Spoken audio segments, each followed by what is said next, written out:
In a recent drone video captured by Ukrainian operators near Avdiivka, a squad-sized group of Russian troops was spotted riding exposed on the roof of a Russian armored personnel carrier, APC.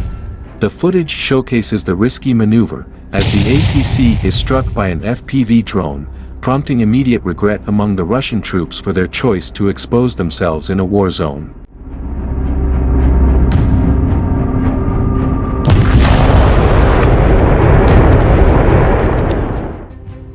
Further illustrating the vulnerability of Russian military assets, another incident unfolded as a Russian tank faced a sudden and catastrophic breakdown following a Ukrainian kamikaze drone strike.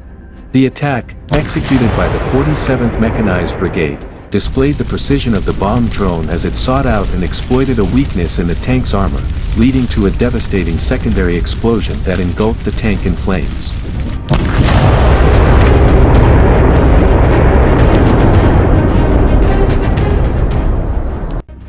In a separate event captured on drone footage, a Chinese-made utility buggy, carrying Russian troops, fell victim to a direct hit from a Ukrainian loitering munition.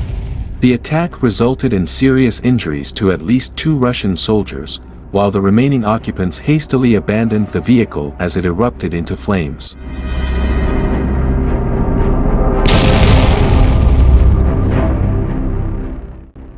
Moreover, footage obtained from the Ukrainian 47th Mechanized Brigade depicts a Russian armor assault rapidly losing momentum as each vehicle falls victim to a series of strikes.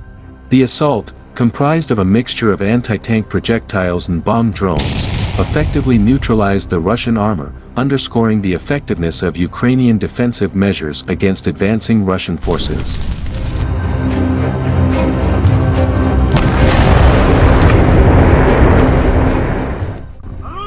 The General Staff of the Armed Forces of Ukraine reported a notable reduction in combat clashes on the Kharkiv front over the past 24 hours, with the number almost half compared to the previous day. A total of 95 combat clashes occurred during this period. The Russian forces launched 5 missile attacks, 39 airstrikes, 309 kamikaze drone attacks, and fired 2,910 times at Ukrainian positions using various types of weapons.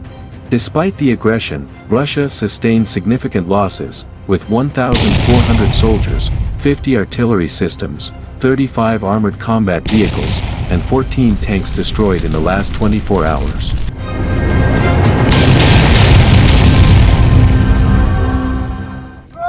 Ukrainian rocket launchers struck a Russian base in the village of Yuvalin, near Luhansk, where a military camp had been established amidst civilian buildings. This area previously housed the Academy of Internal Affairs before being taken over by Russian forces.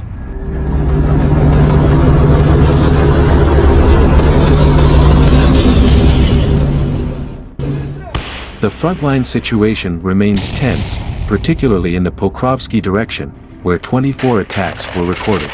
The most active engagements occurred near Sokol, Novopokrovsky, and Netilovo. However, Ukrainian defense forces managed to partially stabilize the situation in the Vovchansk region and continue counterattacks in other border areas of the Kharkiv region.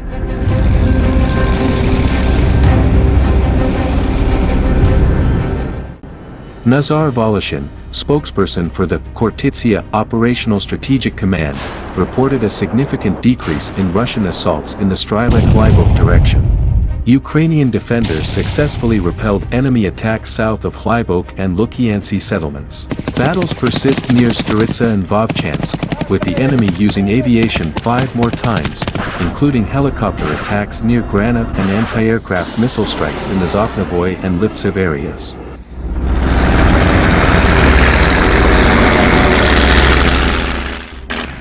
Over the past week, the defense forces neutralized 8,280 Russian soldiers and engaged in more than 850 combat clashes, indicating the intensity of the ongoing conflict.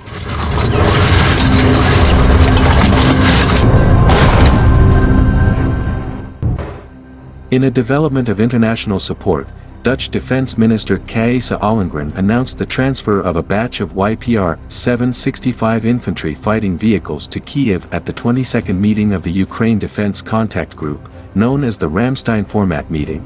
Ollengren emphasized the importance of these maneuverable armored vehicles for Ukraine, highlighting their capabilities in troop deployment, reconnaissance, and both offensive and defensive operations.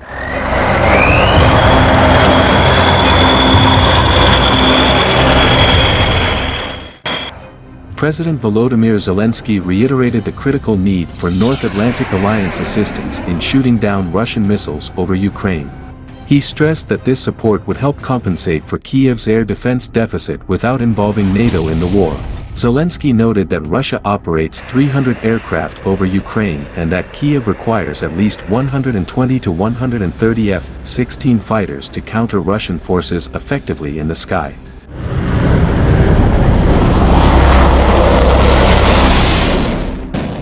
The United States remains committed to Ukraine's victory, stated Matthew Miller, spokesperson for the U.S. Department of State, during a briefing.